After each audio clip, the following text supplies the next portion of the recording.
Boy. Boy.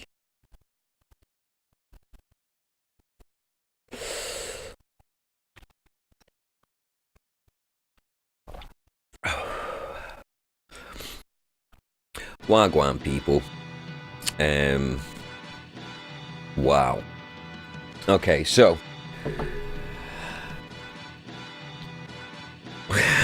wow. Okay, so it's 9 o'clock in the morning. I've woken up. Do you know what I mean? I've seen the results.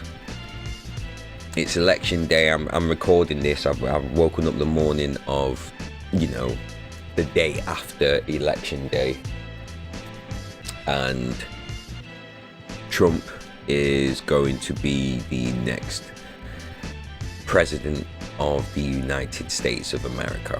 And instantly, as soon as I saw the result, I thought I have to say my piece. Like, I don't live in the US, I live in the UK, but there are so many similarities between what's going on in the UK right now and what is going on in America right now. Even though the primary points are completely different. In the UK, we had Brexit, the whole Brexit, EU debacle, and now we've got this whole presidential election debacle.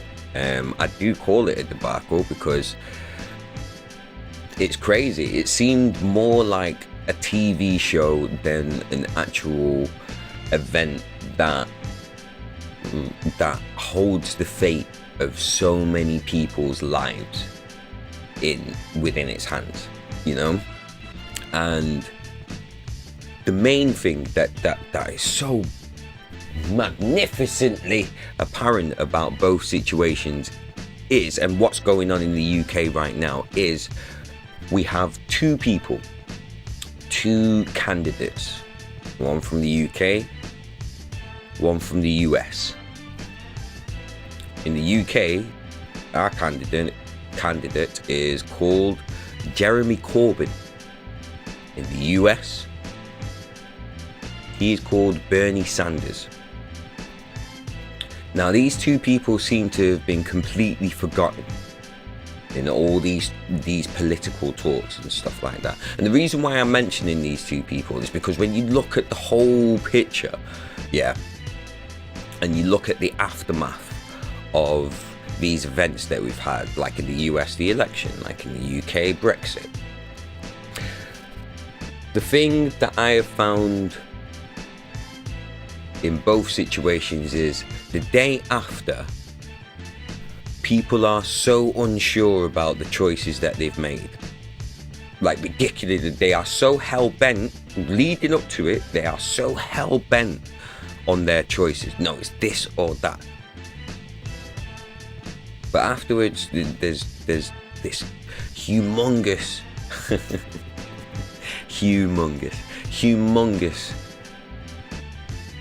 level of uncertainty, this bitter aftertaste of uncertainty that's left there afterwards for everybody. And it's crazy. It's crazy to think that in both situations we felt the people were led to believe, or felt, that they only had one of two choices. And this is the problem with the whole system on both sides altogether, really. When I look at all the candidates, when I look at the whole situation, and I look at all the candidates, all the people that have been put forward in the public eye to represent the people, after the whole debacle, after the whole mudslinging and this, that and the other, it's always Jeremy Corbyn and Bernie Sanders that I end up coming back to. Well, not even that I came back to, like, they were the sole people that I held my faith in the first place. But look at the situations. In the UK, Jeremy Corbyn has been completely snubbed by his party. In the US, Bernie Sanders was completely snubbed by his party, the people that he was leading, so to speak. Both of them have been snubbed. Why? Because they represent the people. They represent everyone. They are fighting for everybody. Let that sink in for a second. Yeah?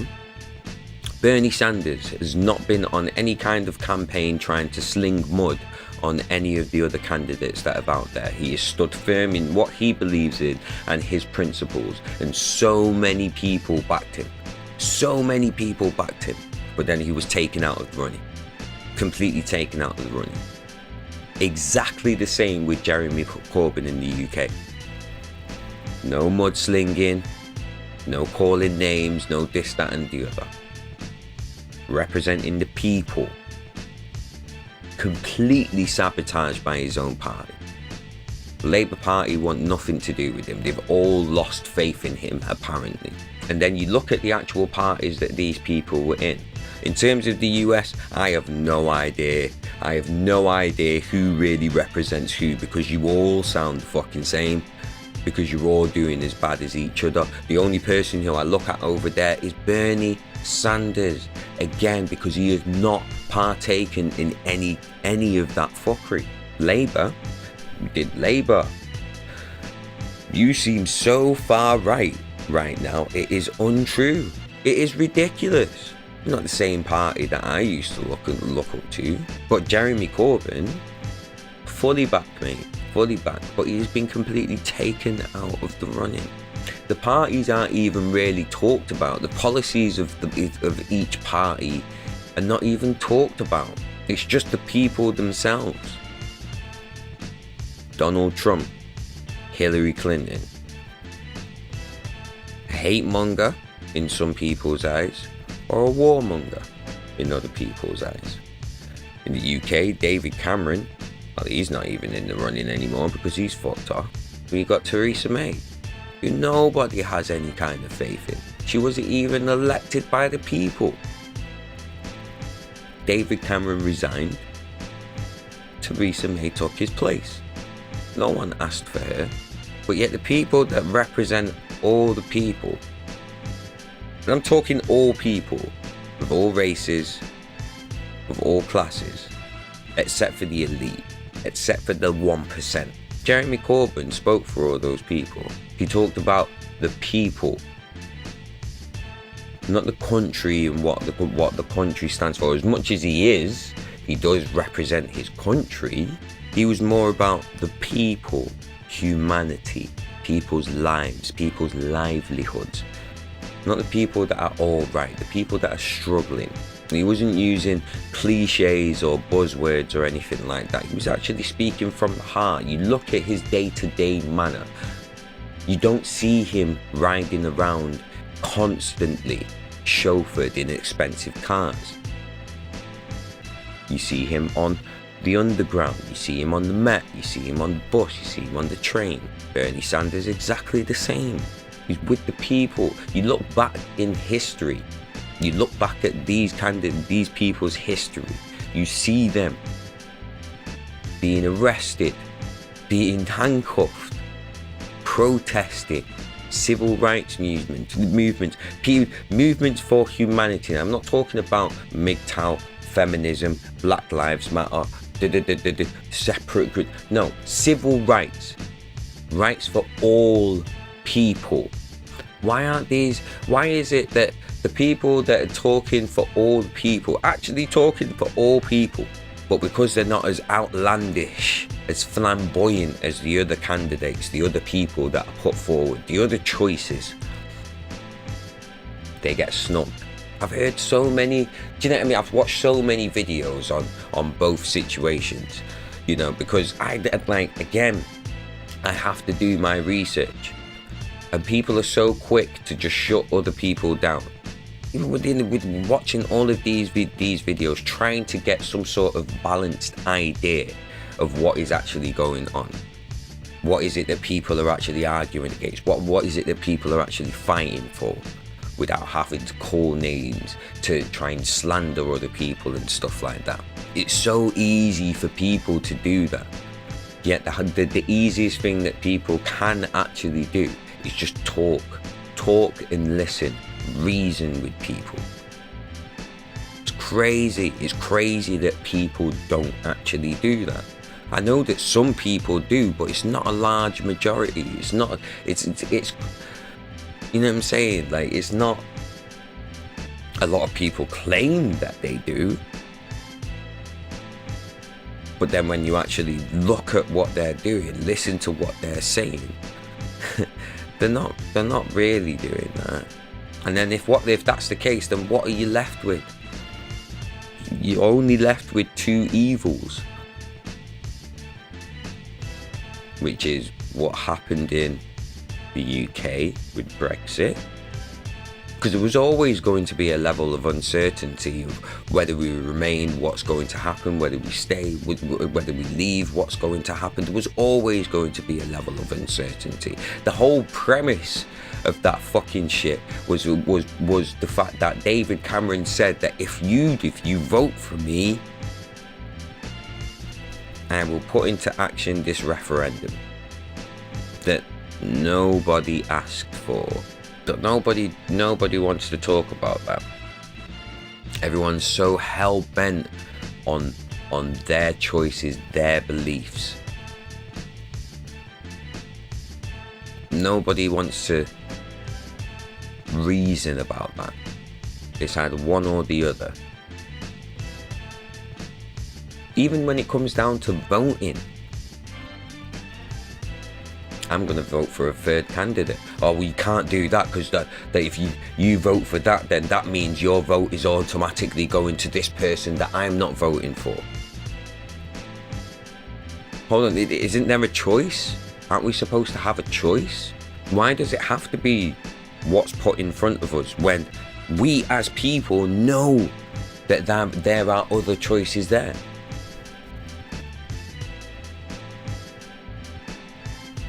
In terms of the UK, you know, we could have said, hold on, what's all of this for? Do we actually have to do this? Do we actually have to have this referendum? You know, do you actually have to vote for Hillary Clinton or Donald Trump?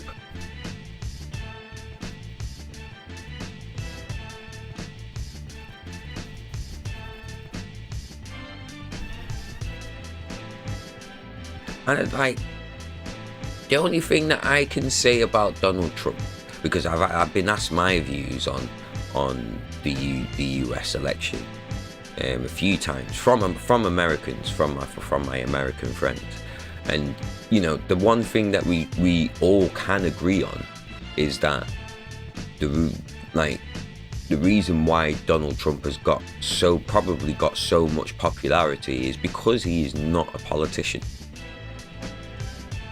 I'm not saying that's a good thing or a bad thing, but I can understand why people may like him a lot more than, you know, the current politicians that we've got, because there is so much distrust with politicians at the moment.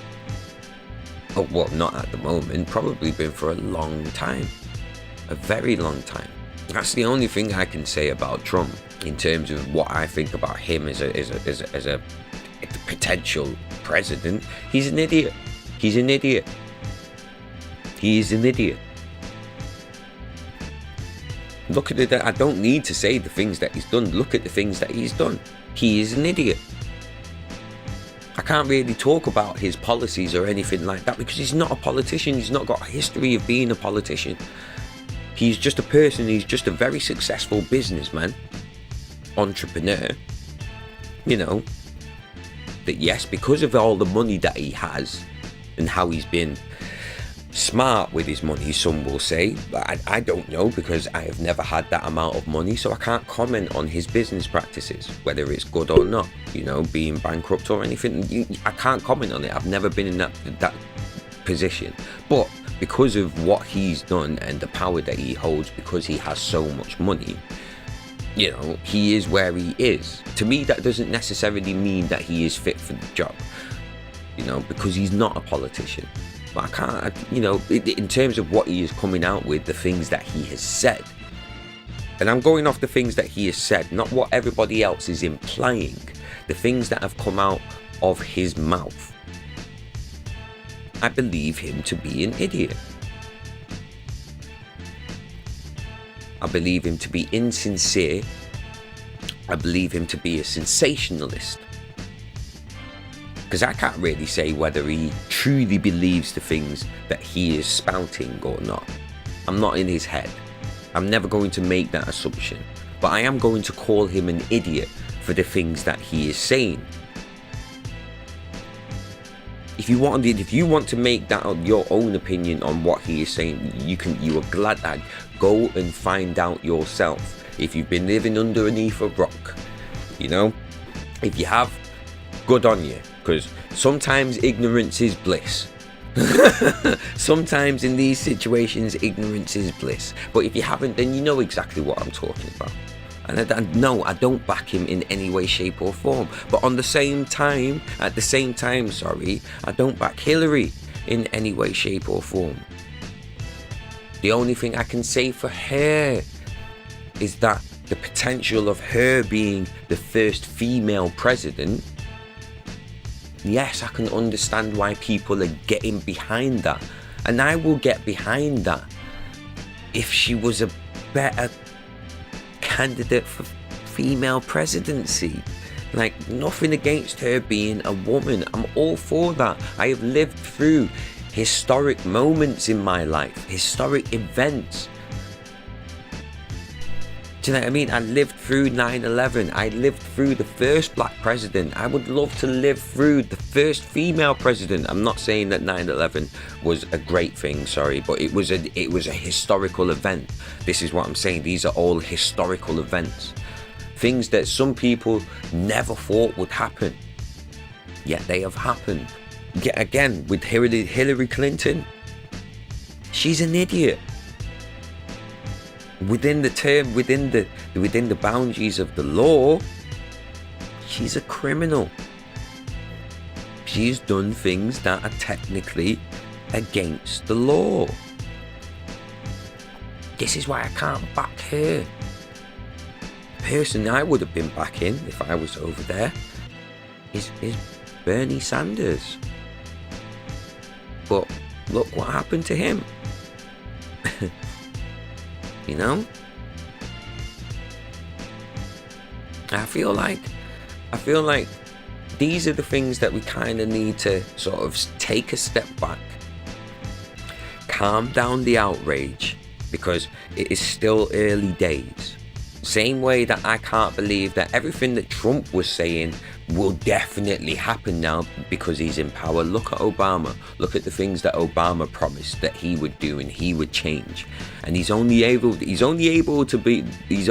able to do some of those things because, again, everything doesn't lie on him. He has to go through a lot of people before the things that he actually wants actually come into fruition. It's going to be the same with Trump, and it's going to be the same with Hillary. So everyone needs to take a step back. As I said before with Brexit, let's not lose our heads. Please, let's not lose our heads. Okay, the decision has been made now. The vote is in. There is, I don't know whether there has been rigging or not. I would have to do further investigation, but I have to give the people themselves the benefit of the doubt that they made a choice. Let's not forget this, people. People made a choice. There is not the same amount of people with a gun to the head to all these voters that are going out there, forcing them to vote for one or the other or third party or not vote at all. Nobody is forcing anyone to make these choices that they are making. Influence, yes. You know, misinformation, yes. Propaganda, yes. At the end of the day, these people have been elected by the people. So we have to give people that benefit of the doubt. It's so easy to call everyone sheep. It's so easy to call everyone just fucking stupid, this, that and the other. But no one's actually taking the time to actually talk and reason with these people that you seem to have a disagreement with. Whenever I've been asked about on any of these situations, I've just been, my initial response has always been, why? Because I'm still trying to weigh up both sides myself, as well as the person that I want to go forth with, or the choice that I individually want to make.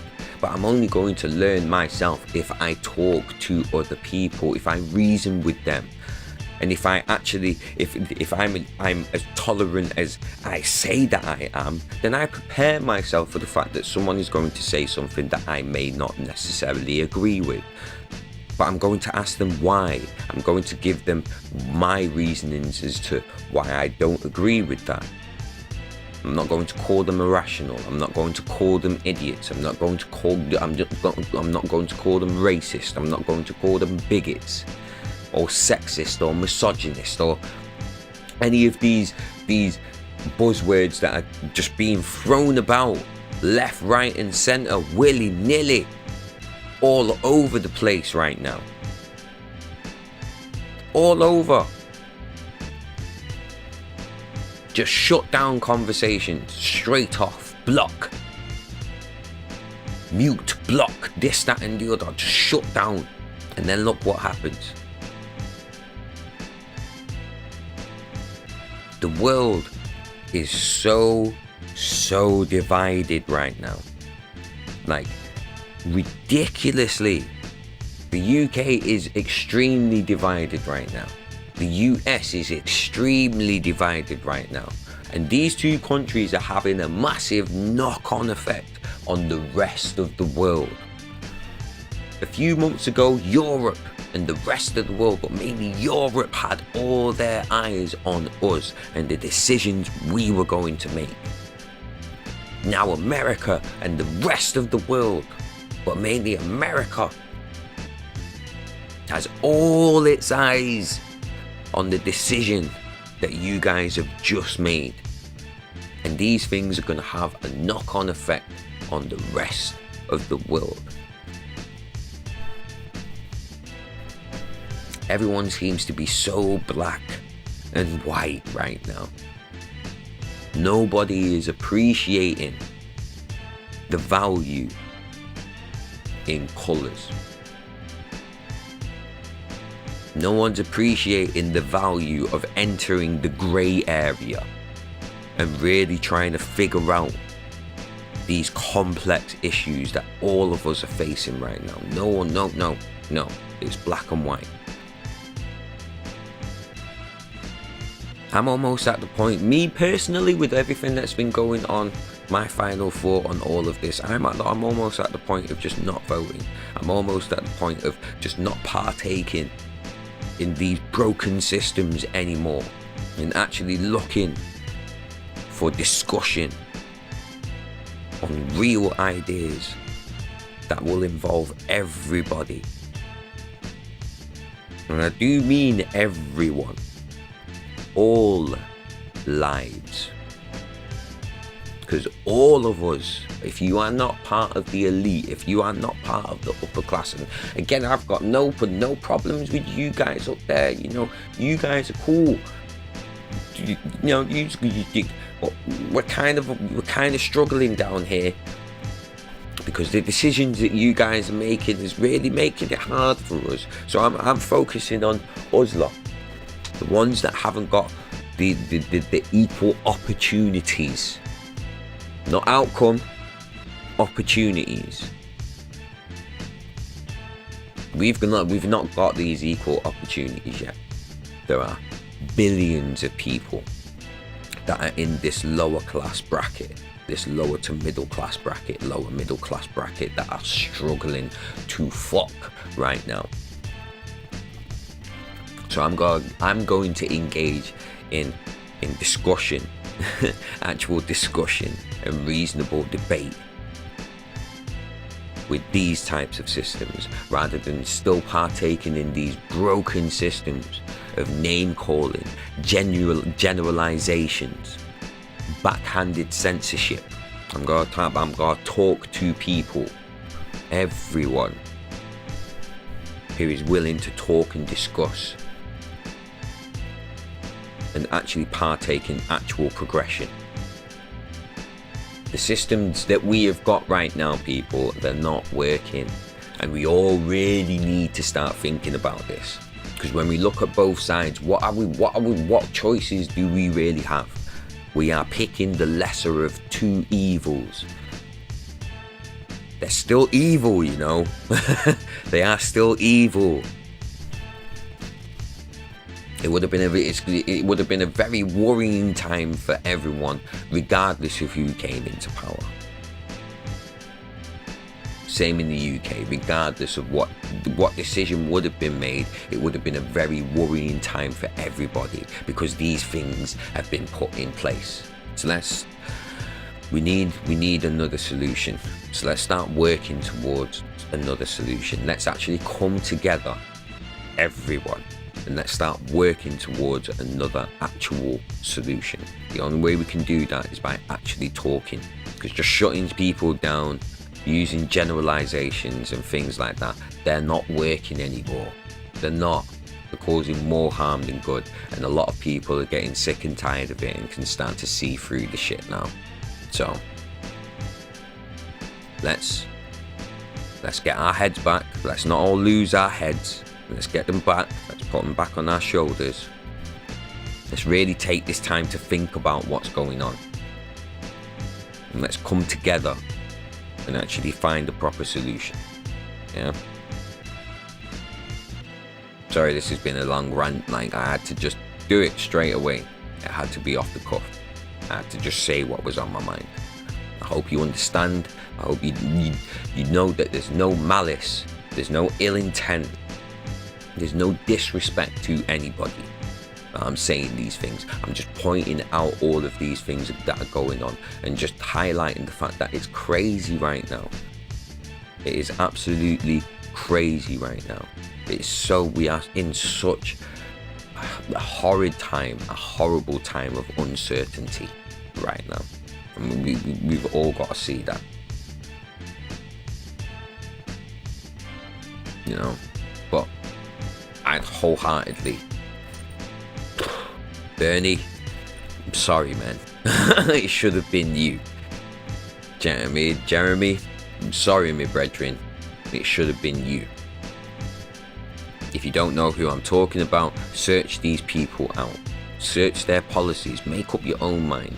But I'm sure you will see what I'm talking about. That they do represent the people themselves, humanity itself.